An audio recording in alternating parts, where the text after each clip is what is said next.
बिस्मिल्लाहिर्रहमानिर्रहीम अस्सलाम वालेकुम। Welcome back to my YouTube channel mister theta student. आज हम स्टार्ट कर रहे जा रहे हैं 11th क्लास की फिजिक्स न्यू बुक 2025। इसका चैप्टर नंबर 1 हमारे पास है मेजरमेंट्स। याद रहे कि हमारे पास 11th क्लास की फिजिक्स के हमारे पास 12 चैप्टर हैं, तो इस चैप्टर का हमारे पास फर्स्ट टॉपिक हमारे पास है physical quantities and their units. याद रहे स्टूडेंट्स, ये वाला टॉपिक हमारे पास शॉर्ट और एमसीक्यूज के लिहाज से काफी ज्यादा इंपॉर्टेंट है। तो सबसे पहले हम देखेंगे हमारे पास फिजिकल क्वांटिटीज है क्या। फिजिकल क्वांटिटीज हमारे पास होती क्या है।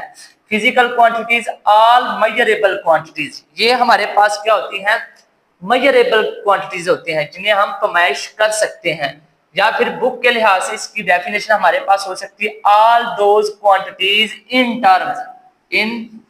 Terms of which law of physics can be expressed. यानी कि हमारे पास फिजिकल क्वांटिटीज ऐसी क्वांटिटीज होती हैं जिनकी मदद से हम क्या कर सकते हैं, फिजिक्स के लॉ को एक्सप्रेस्ड कर सकते हैं, उनको लिख सकते हैं। उसे हम क्या बोलेंगे, फिजिकल क्वांटिटीज।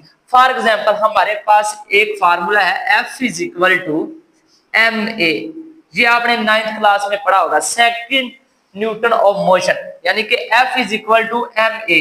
अब F हमारे पास क्या है, एक फोर्स जिसे हम मेजर कर सकते हैं। उसके बाद m हमारे पास क्या है, मास, जिसे हम क्या कर सकते हैं, मेजर कर सकते हैं। उसके बाद हमारे पास एक्सेलरेशन, उसे भी हम क्या कर सकते हैं, मेजर कर सकते हैं। यानी कि अब देखें, इनको हमने क्या किया, इन फिजिक्स के लॉ को क्या किया, हमने एक्सप्रेस कर लिया, उनको हमने क्या किया, लिख लिया। इसे हम क्या बोलेंगे, फिजिकल क्वांटिटीज।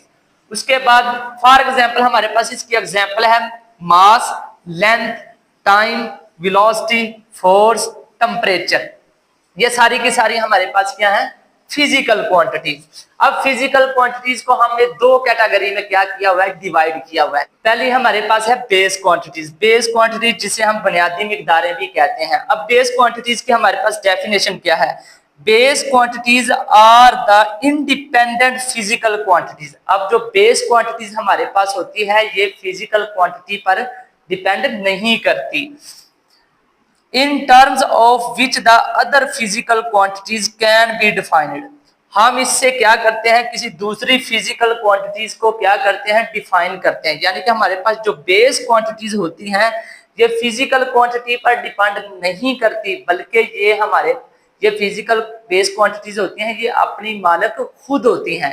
यानी कि इससे हम दूसरी क्वांटिटीज को अखज कर सकते हैं, बना सकते हैं, लेकिन ये किसी से नहीं बनी हुई, ये अपनी मालिक खुद हैं।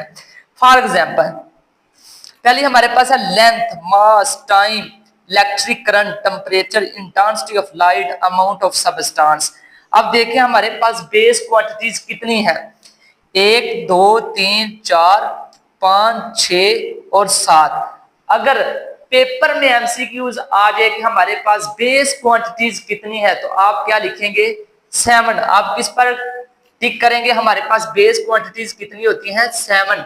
यानी कि अगर एमसीक्यूज पेपर के पॉइंट ऑफ व्यू से आ जाए कि बेस क्वांटिटीज की तादाद हमारे पास कितनी होती है, तो हम क्या करेंगे, 7। किस पर टिक लगाएंगे, 7 पर। ये आप देख भी सकते हैं कि एग्जांपल हमारे पास length, mass, time, electric current, temperature, intensity of light और अमाउंट ऑफ सबस्टेंस, ये सारी की सारी हमारे पास क्या है, बेस क्वांटिटीज।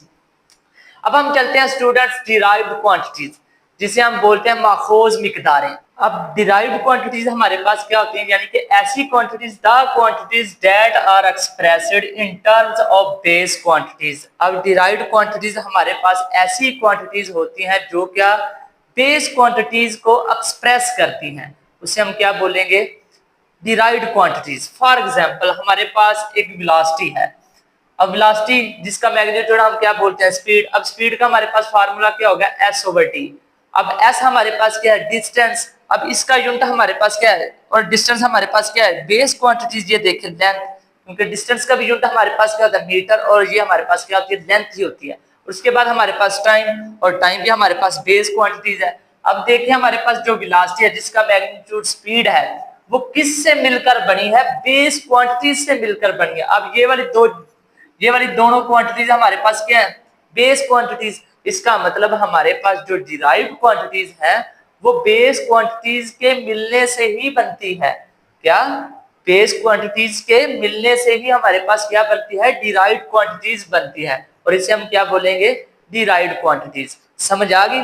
अब आगे हम चलते हैं students, measurements of base quantities. अब हम बेस क्वांटिटीज की पैमाइश कैसे करेंगे, उनकी मेजरमेंट्स कैसे करेंगे, तो इसके लिए हमारे पास दो स्टेप को फॉलो करना पड़ेगा।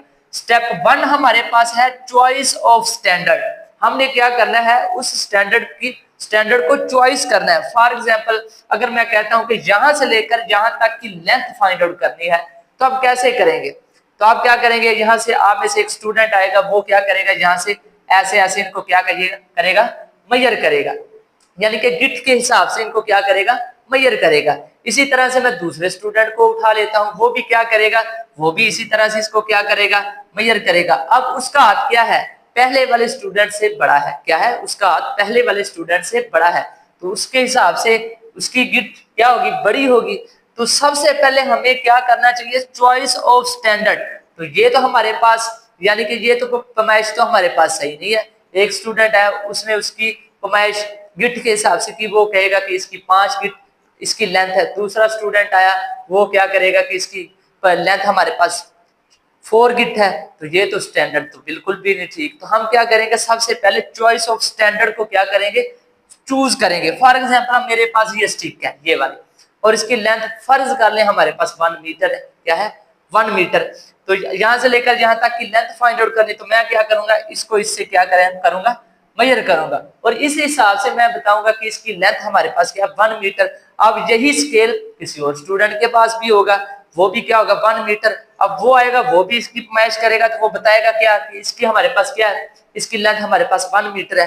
तो सबसे पहले हमने क्या करना है, स्टैंडर्ड को चॉइस करना है।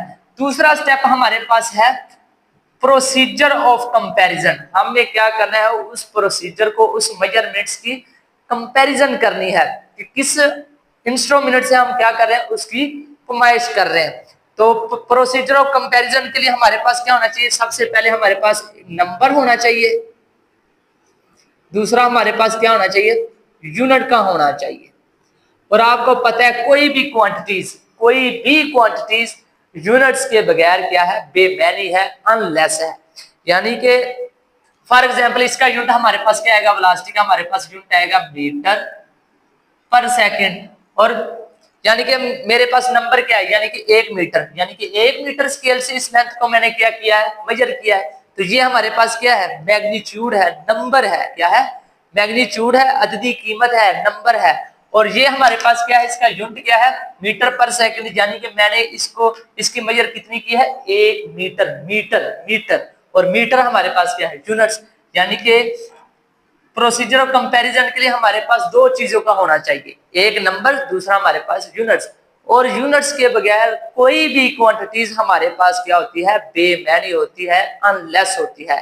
तो स्टूडेंट्स ये था हमारे पास टॉपिक नंबर 1 नेक्स्ट लेक्चर में हम इंशाल्लाह टॉपिक नंबर 1.2 स्टार्ट करेंगे। तब तक के लिए अल्लाह हाफिज।